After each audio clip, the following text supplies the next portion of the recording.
राधे राधे बच्चों, क्या हाल चाल है आप सभी के। उम्मीद है सभी लोग मस्त होंगे और पिछली वाली क्लास को देख चुके होंगे।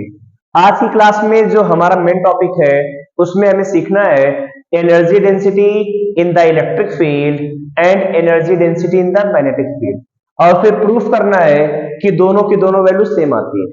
क्योंकि देखिए एनर्जी डेंसिटी का मतलब क्या है कि जो इलेक्ट्रोमैग्नेटिक वेव है उसमें इलेक्ट्रिक फील्ड भी है, साथ में मैग्नेटिक फील्ड भी है। अब अगर दोनों वेव है इलेक्ट्रिक और मैग्नेटिक वेव, तो उनके पास कितनी एनर्जी है और कितना मोमेंटम है उन सब के बारे में भी पता होना चाहिए। तो आज का टॉपिक मेनली उसी पर होने वाला है, जिसमें हमें सीखना है energy density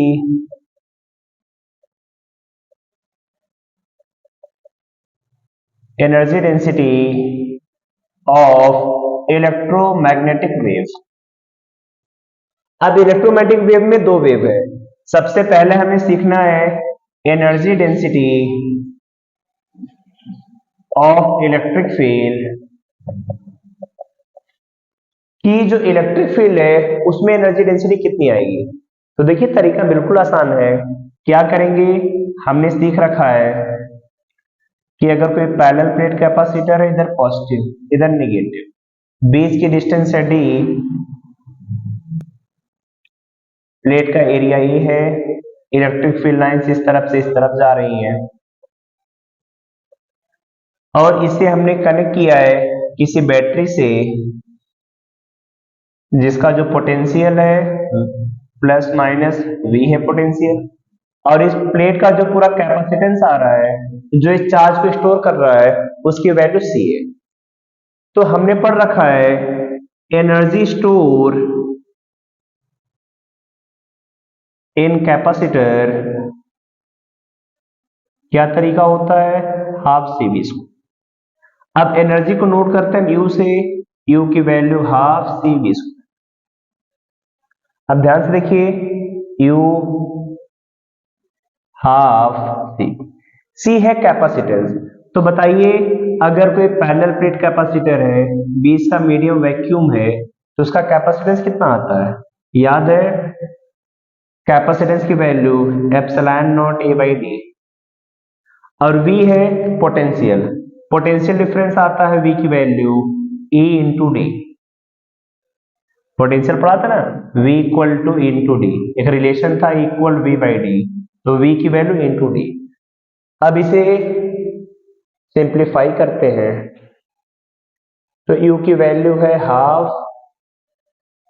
epsilon naught A by D, इधर स्क्वायर है e स्क्वायर डी स्क्वायर, एक डी से डी तो कट जाएगा तो बचा half epsilon naught A square.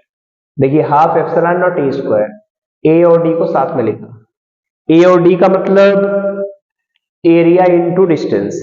अब एरिया इंटू डिस्टेंस की बात करें तो एरिया इंटू डिस्टेंस की वैल्यू आ जाती है वॉल्यूम, और जो एनर्जी डेंसिटी होती है इसका मतलब होता है एनर्जी पर यूनिट वॉल्यूम। तो एनर्जी डेंसिटी हमें निकालनी है, तो एनर्जी में वॉल्यूम से डिवाइड कर दिया तो value I half epsilon not E square. इसी एनर्जी पर यूनिट वॉल्यूम को लिखेंगे यूई, जिसका मतलब है half epsilon not E square. तो याद हो जाएगा एनर्जी डेंसिटी इलेक्ट्रिक फील्ड में कितनी आएगी, U equal to half epsilon not E square. अब इसके बाद हमें सीखना है average value of energy density, average value. अब एवरेज वैल्यू का तरीका क्या है देख लेते हैं सभी। U E half epsilon not, E का मतलब था इलेक्ट्रिक फील्ड, इलेक्ट्रिक फील्ड की वैल्यू आती है, अभी सीखा था equal E naught sine omega T minus K X. तो E naught sine omega T minus K X का स्क्वायर, तो U equal to half epsilon not, E naught बाहर आएगा, E not square sine square omega T minus K X. अब पढ़ रखा है कि अगर कभी भी मैथ में साइन स्क्वायर थीटा या cos स्क्वायर थीटा की एवरेज वैल्यू निकालनी है तो वैल्यू 1/2 आती है।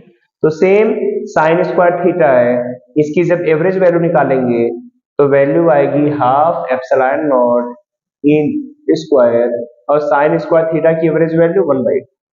तो एनर्जी डेंसिटी की एवरेज वैल्यू आ जाएगी 1/4 एप्सिलॉन नॉट ई नॉट। तो याद कर लेंगे एनर्जी डेंसिटी इलेक्ट्रिक फील्ड में कितनी आती है 1/4 epsilon not E not square. Epsilon not का मतलब permittivity of free space, E naught का मतलब peak value of electric field. तो ये दोनों वैल्यूज मस्ट है याद करना, याद हो जाएंगी। एनर्जी डेंसिटी इलेक्ट्रिक फील्ड में half epsilon not E square और एवरेज एनर्जी डेंसिटी तो 1/4 epsilon not E not. E naught का मतलब वही है peak value of electric field. ठीक है, अब आते हैं energy density of magnetic field. ये तो इलेक्ट्रिक फील्ड के बारे में बात होगी।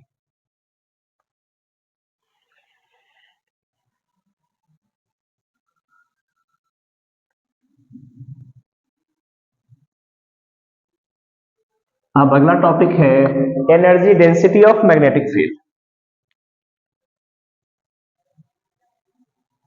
Energy density of magnetic. अब मैग्नेटिक फील्ड के बारे में हमने पढ़ा है, जैसे हमने कोई सॉलिनॉइड लिया तो सॉलिनॉइड में कितनी एनर्जी स्टोर होगी इसके बारे में सीखते हैं।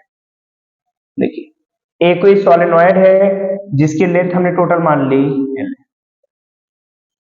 टोटल लेंथ हमने कितनी मान ली L, या स्मॉल एल ले लिया। Total number of turns n है, n का मतलब टोटल नंबर ऑफ टर्न्स। तो एक टर्म हम पढ़ते थे स्मॉल n, जिसका मतलब होता था number of turns per unit length. Small n का मतलब total number of turns per unit length.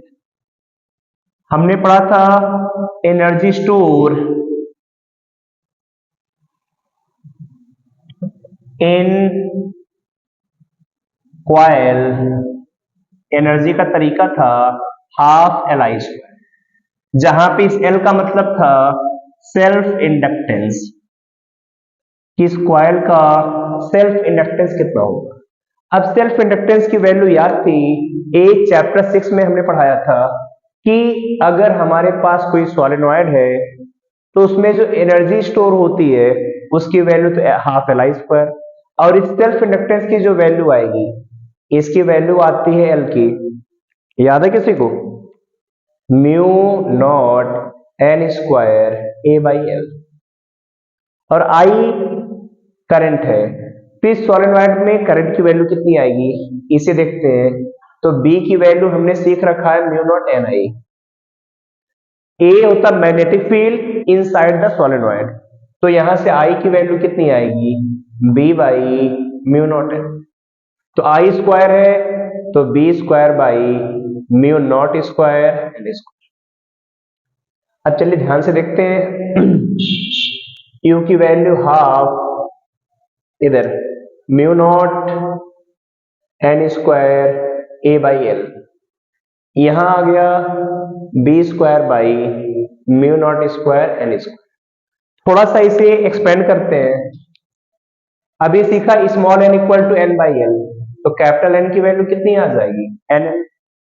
Small N equal to capital N by L, तो capital N N into N.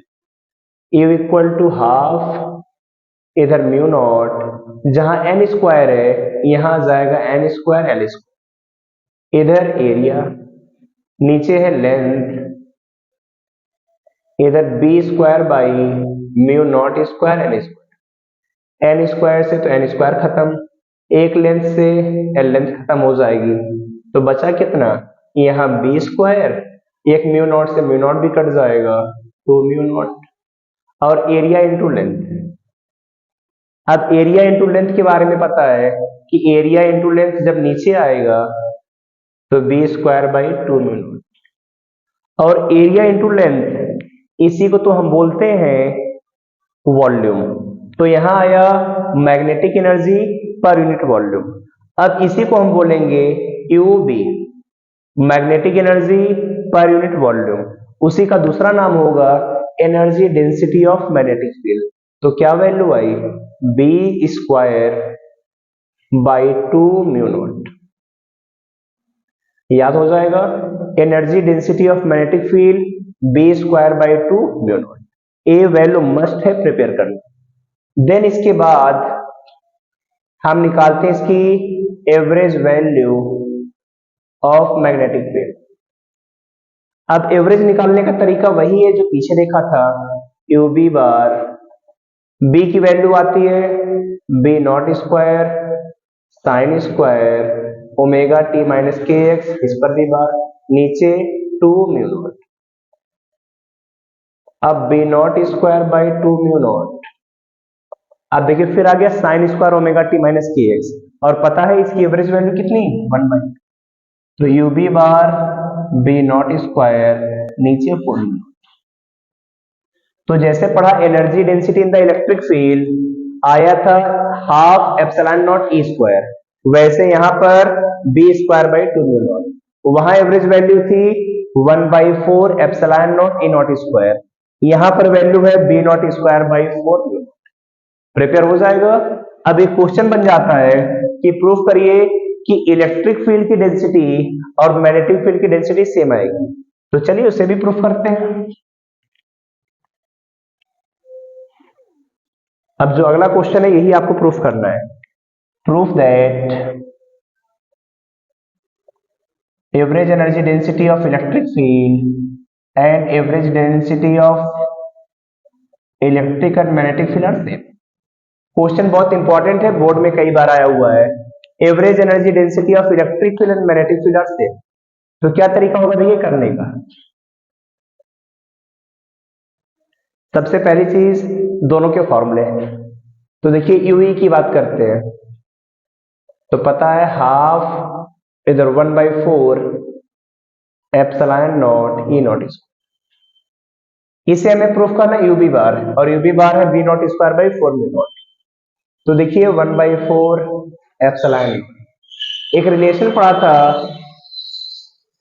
E naught by B naught की value C, तो E naught कितना आ जाएगा B naught into C, E naught का square मतलब B not square C square, ये बनेगा। तो 1/4 epsilon naught B not square. फिर एक रिलेशन बताया था C equal 1/√μ naught epsilon naught, तो जब C का स्क्वायर करेंगे तो म्यू नॉट एप्सिलॉन नॉट, तो जहां C स्क्वायर है mu naught epsilon, epsilon naught से एप्सिलॉन नॉट गया, B not square by 4 A U E bar की वैल्यू आई, और दिख रहा है यही वैल्यू तो किसकी आई थी यू बी बार। तो क्या समझ में आया, U E bar equal to U B bar. याद हो जाएगा कि एवरेज एनर्जी डेंसिटी जो इलेक्ट्रिक फील्ड में आती है वही हमेशा मैग्नेटिक फील्ड में। अब अगर इतना तैयार कर लिया तो ये टॉपिक आपका पूरा कंप्लीट हो गया। अब बस एक चीज आपको इस चैप्टर में और बचती है, इलेक्ट्रोमैग्नेटिक स्पेक्ट्रम, जिसे हम अगली वीडियो में डिटेल में समझाएंगे कि किसकी क्या क्या प्रॉपर्टीज है, कैसे याद करना है, क्या क्या यूजेज होते हैं, और वहां से तो आपको बहुत इंपॉर्टेंट क्वेश्चन आते हैं। तो इतना सभी प्रिपेयर करिएगा, मिलेंगे सभी से अगली क्लास में, तब तक के लिए बाय बाय।